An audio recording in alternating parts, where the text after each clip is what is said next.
தேவன் தம்முடைய ஒரே பேரான குமாரனை விசுவாசிக்கிறவன் எவனோ அவன் கெட்டுப்போகாமல் நித்திய ஜீவனை அடையும்படிக்கு அவரை தந்தருளி இவ்வளவாய் உலகத்தில் அன்பு கூர்ந்தார்.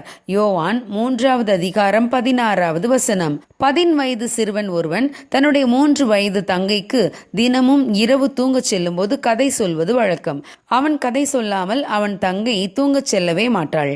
தன்னுடைய தூக்கத்தை விட்டு தினமும் அவளுக்கு கதை சொல்வது அவனுக்கு சற்று சிரமமாக இருந்தது. எனவே அவன் சிறுவர்களுக்கான கதைகளை ஒரு டேப் ரெக்கார்டரில் பதிவு செய்து வைத்து கொண்டான். பின்பு அவன் தன் தங்கையை பார்த்து, பார், உனக்காக நான் விதவிதமான கதைகளை இந்த டேப் ரெக்கார்டரில் பதிந்து வைத்திருக்கிறேன். ஆகவே நீ கதை கேட்க நினைக்கும் போதெல்லாம் இந்த டேப் ரெக்கார்டரை ஆன் பண்ணி கேட்டுக்கொள். உனக்கு சந்தோஷம்தானே என்று கேட்டான். அந்த 3 வயது சிறுமி அந்த டேப் ரெக்கார்டரையே வெறிக்க பார்த்து கொண்டிருந்தாள். பின்பு அவள், அண்ணா, நான் இதில் உட்காருவதற்கு மடி இல்லையே என்றாள். ஆம் பிரியமானவர்களே, இந்த சிறுமியைப் போலவே நாம் எல்லாரும் நம்மை யாராவது நேசிக்க வேண்டும் என்று விரும்புகிறோம். இது எல்லா மனிதர்களின் தேவைகளில் ஒன்று.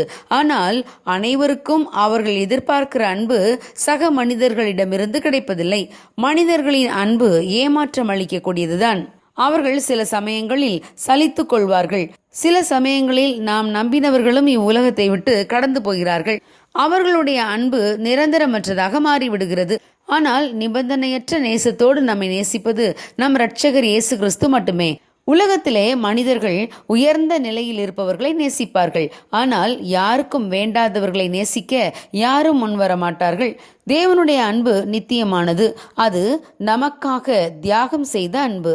அந்த அன்பை பெற்றுக்கொள்ள நாம் எந்த பிராயச்சித்தமும் செய்ய தேவையில்லை.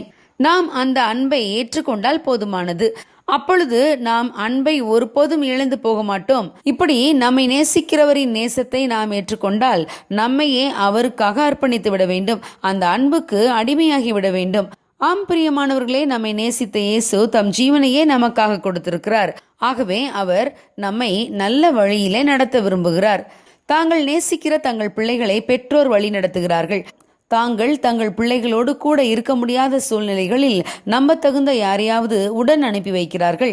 நம்மை மிகவும் நேசித்த இயேசு கிறிஸ்து பரமேறி சென்ற பின்பு நம்மை வழிநடத்தி செல்வதற்காகவும் எப்போதும் நம்மோடு கூடவே இருப்பதற்காகவும் தேற்றரவாளனாகிய பரிசுத்த ஆவியானவரை நமக்கு தந்தருளினார்.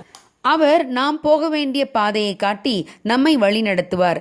நாம் வலதுபுறமாகவோ இடதுபுறமாகவோ சாய்ந்தாலும் நாம் பெற்றுக்கொண்ட பரிசுத்த ஆவியானவர் நம்மை சரியான பாதையிலே நடத்துவார். ஆம் பிரியமானவர்களே, இவ்வுலகிலே நாம் தேடும் அன்பு, அக்கறை, பாசம் அனைத்தும் நமது ஆண்டவர் இயேசு கிறிஸ்துவிடம் உண்டு. அவர் நம்மை அழியாத அன்போடு நேசிக்கிறவர். தாய் மறந்தாலும் உன்னை மறக்காதவர் என்று கூறுகிறார். அப்படிப்பட்ட தேவனை நம்முடைய சொந்த இரட்சகராக ஏற்றுக்கொள்வோம். அவருடைய அன்புக்கு அடிபணிவோம். God bless you. Have a blessed day.